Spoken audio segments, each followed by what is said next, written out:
Good evening friends, आप सभी का एमएच एजुकेशन में हार्दिक स्वागत है।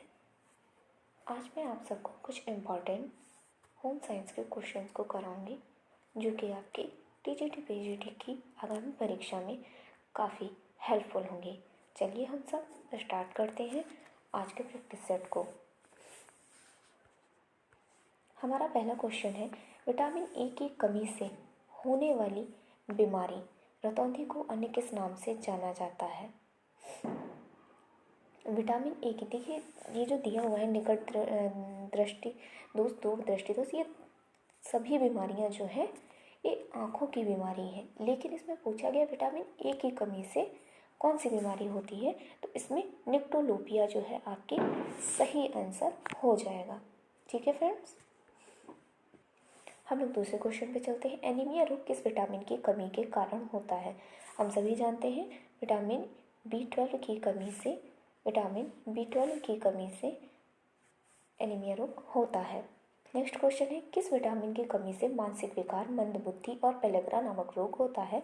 तो हम सब जानते हैं कि विटामिन थ्री से 3D इसको बोला जाता है। 4D यानी कि डेथ जब जुड़ जाती है तो इसे 4D भी कहा जाता है। नेक्स्ट क्वेश्चन है, किस विटामिन को हार्मोन भी कहा जाता है? तो हार्मोन हम लोग विटामिन डी को भी कहते हैं। नेक्स्ट क्वेश्चन है, कौन सा विटामिन शरीर से बनने वाले हानिकारक रसायनों को नष्ट कर देता है? तो हमारा इसका राइट आंसर हो जाएगा विटामिन ई, जिसको टेकोफेरॉल बोलते हैं और जिसको सुंदरता का विटामिन भी कहा जाता है। नेक्स्ट क्वेश्चन है हमारा, शरीर का संतुलन नियंत्रित होता है किसके द्वारा नियंत्रित होता है? तो अनुमस्तिष्क के द्वारा नियंत्रित होता है। किसके द्वारा? अनुमस्तिष्क के द्वारा नियंत्रित होता है। नेक्स्ट क्वेश्चन है हमारा नेक्स्ट क्वेश्चन है, वसा युक्त परत जो तंत्रिका तंतु का घेराव करती है और क्या कहलाती है? वह माइलिन शीथ कहलाती है। वह फ्रेंड्स क्या कहलाती है? वह कहलाती है माइलिन। नेक्स्ट क्वेश्चन हमारा है, मोरा का क्षेत्र किस में सहायक होता है? तो हम सभी जानते हैं कि मोरा का क्षेत्र हमारे वाणी को उत्पन्न करने में सहायक होता है।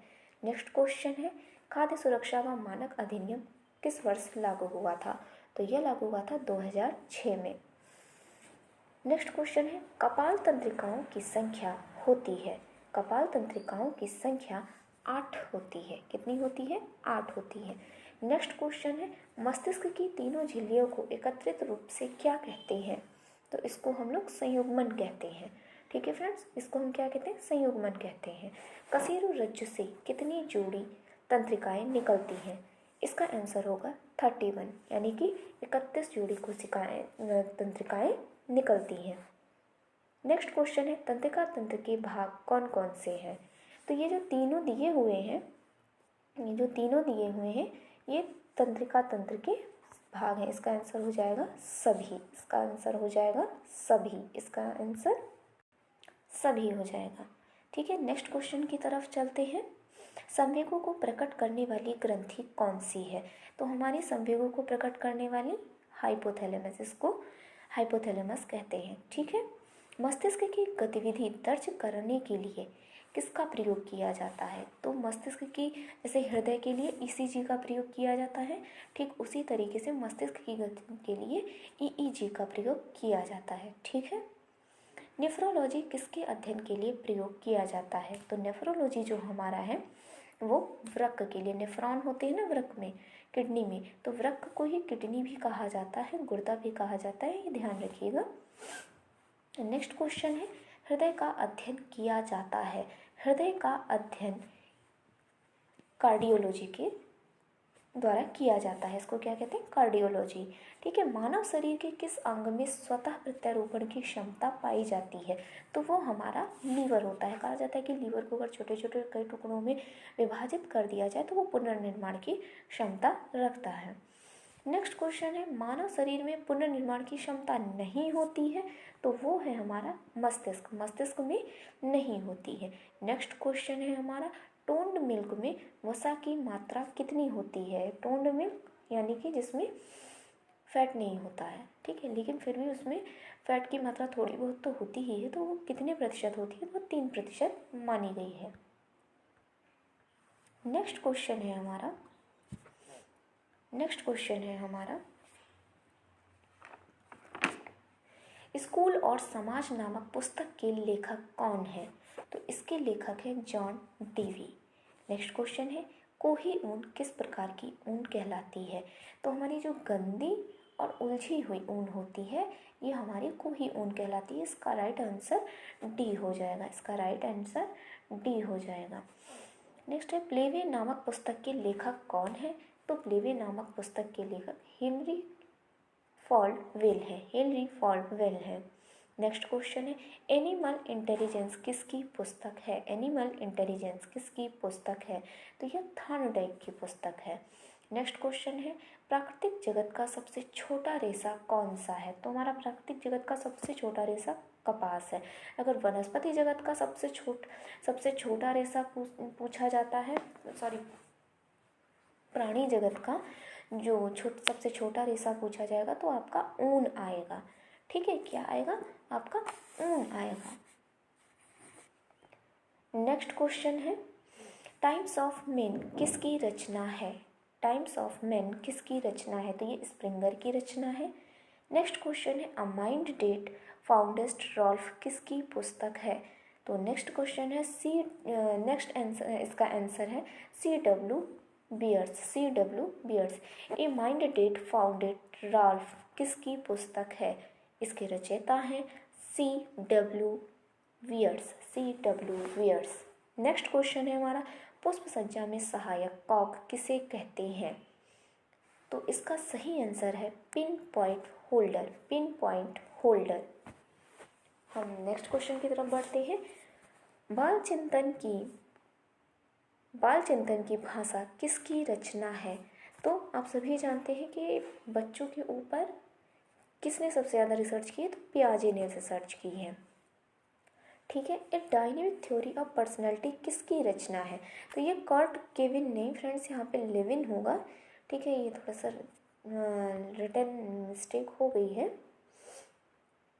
ये थोड़ी सी रिटन मिस्टेक हो गई है, इसे आप लोग थोड़ा सा सुधार लीजिएगा। यहाँ पे कोर्ट लिविन नहीं है, लिविन है, सॉरी, कोर्ट केविन नहीं है। ठीक है, नेक्स्ट क्वेश्चन की तरफ बढ़ते हैं। तो इसका आंसर आपने क्या लिया? कोर्ट लिविन होंगे। नेक्स्ट क्वेश्चन है, एडोलेसेंस किसकी पुस्तक है? सभी जानते हैं, बहुत ही कॉमन क्वेश्चन है, स्टेनली हॉल। स्टेनली हॉल जो है एडोलेसेंस के रचनाकार है। नेक्स्ट क्वेश्चन है, माइंड ऑफ चाइल्ड रचना है, माइंड ऑफ चाइल्ड रचना है किसकी है? तो प्रेयर की है। किसकी है? प्रेयर की है। द ग्रोथ ऑफ माइंड किसकी रचना है? कोफका की है। ठीक है, नेक्स्ट क्वेश्चन है, पोषक तत्वों की श्रेणी में नहीं आता है। तो पोषक तत्वों की श्रेणी में हमारे कार्बोज आता है, लेकिन रफेज और आपका वाटर और रफेज ये दोनों चीज़ें नहीं आती हैं, B+C नहीं आता है। ठीक है फ्रेंड्स, नेक्स्ट क्वेश्चन की तरफ बढ़। नेक्स्ट क्वेश्चन है हमारा, आवश्यक अमीनो एसिड क्या है? तो आवश्यक अमीनो एसिड आप सभी जानते हैं कि हिस्टाडीन भी है, ट्रिप्टोफैन भी है, मेथियोनिन भी है, यानी कि सभी हैं। नेक्स्ट क्वेश्चन है, ग्लूकोज के समरूप नाम छाटिए। तो इसमें ग्लूकोज का कार्न शुगर और आपका कोशिकीय ईंधन, ये दोनों जो हैं ये ग्लूकोज के समरूप हैं। केन शुगर अभी मैं नेक्स्ट क्वेश्चन में समझाती हूँ। घरेलू शर्करा का उदाहरण है, घरेलू शर्करा का उदाहरण है। तो corn sugar, cane sugar, starch, ये सभी। तो देखिए, स्टार्च हमारा पॉलीसेकेराइड में चला जाता है, कॉर्न शुगर को हम लोग ग्लूकोज में पढ़ ही चुके हैं। तो जो केन शुगर है, जिसे हम घरेलू शर्करा कहते हैं, घरेलू शर्करा का तात्पर्य है हमारी चीनी से, जो कि गन्ने से प्राप्त होती है, और गन्ने को इंग्लिश में क्या बोलते हैं? Sugar cane. तो ये केन शुगर है। ठीक है, तो इसका आंसर हमारा बी हो जाएगा। नेक्स्ट क्वेश्चन है, प्राथमिक व्युत्पन्न प्रोटीन है, प्राथमिक व्युत्पन्न प्रोटीन है। तो हमारा प्रोटीन्स भी है, मेटाप्रोटीन भी है, जमा हुआ प्रोटीन भी है, यानी कि सभी हो जाएंगे। ठीक है, हमारे सभी हो जाएंगे। नेक्स्ट क्वेश्चन है, द्वितीयक व्युत्पन्न प्रोटीन है। द्वितीयक व्युत्पन्न प्रोटीन जो है वो हमारे जमा हुआ प्रोटीन एवं मेटाप्रोटीन दोनों हो जाएगा। सॉरी, दोनों नहीं होगा, इसका यहाँ पे सॉरी थोड़ा सा मिस्टेक हो गया है। जमा हुआ आपका ये जो द्वितीय व्युत्पन्न प्रोटीन है, इसका आंसर पेप्टोन होगा। सॉरी, इसका पेप्टोन होगा। द्वितीय व्युत्पन्न प्रोटीन है ये पेप्टोन होगा। सरल प्रोटीन का उदाहरण है, तो सरल प्रोटीन का उदाहरण आपके एल्ब्यूमिन भी है और सरल प्रोटीन है। ठीक है, ये ए और बी दोनों हो जाएगा। नेक्स्ट क्वेश्चन है हमारा आंशिक प्रोटीन का उदाहरण है। तो आंशिक प्रोटीन का हमारा उदाहरण क्या है? लेक्यूबिन और ग्लाइडिन। लेक्यूबिन और ग्लाइडिन, बी और सी राइट आंसर हो जाएगा। नेक्स्ट क्वेश्चन है प्रोटियोस किस भाषा का शब्द है? ये बहुत ही कॉमन और बहुत ही इम्पोर्टेंट क्वेश्चन है। तो इसका आंसर हमारा हो जाएगा, ग्रीक। ग्रीक भाषा का। प्रोटियोस किस भाषा का शब्द है? तो ये ग्रीक भाषा का शब्द है। नेक्स्ट क्वेश्चन है ग्लोसिस्ट व कॉर्नियर वस्कुलराइजेशन किस विटामिन की कमी से होता है? तो ये हमारा विटामिन B2 की वजह से होता है, जिससे कि हम राइबोफ्लेविन भी कहते हैं। ठीक है, इसे हम राइबोफ्लेविन भी कहते हैं। नेक्स्ट क्वेश्चन है लैक्टोफ्लेविन किसका पर्याय है? यानी कि लैक्टोफ्लेविन किसका पर्यायवाची है? तो ये राइबोफ्लेविन का ही पर्यायवाची है। नेक्स्ट क्वेश्चन है हमारा फाइब्रोब्लास्ट कैसी प्रक्रिया है? फाइब्रोब्लास्ट कैसी प्रक्रिया है? तो ये कोशिका निर्माण की प्रक्रिया है। ठीक है, नेक्स्ट क्वेश्चन है हमारा सर्वप्रथम दूध से पृथक किया गया तत्व कौन सा है? तो हम सभी जानते हैं कि सर्वप्रथम दूध से पृथक किया गया तत्व B2 है, जिसे कि हम लोग क्या बोलते हैं? जिसे हम लोग राइबोफ्लेविन बोलते हैं। राइबोफ्लेविन बोलते हैं। क्या बोलते हैं? राइबोफ्लेविन बोलते हैं। ठीक है, आई होप आप सबको ये कुछ इम्पोर्टेंट क्वेश्चन समझ में आए होंगे। अगर आपको किसी भी तरीके का आपका कोई भी सुझाव होता है या कोई भी आप लोगों की सलाह है या एडवाइस है, तो आप कमेंट बॉक्स में मेंशन कर दीजिएगा। मैं नेक्स्ट वीडियो में उसे एडिट करके या उसे सुधारने की पूरी कोशिश करूँगी।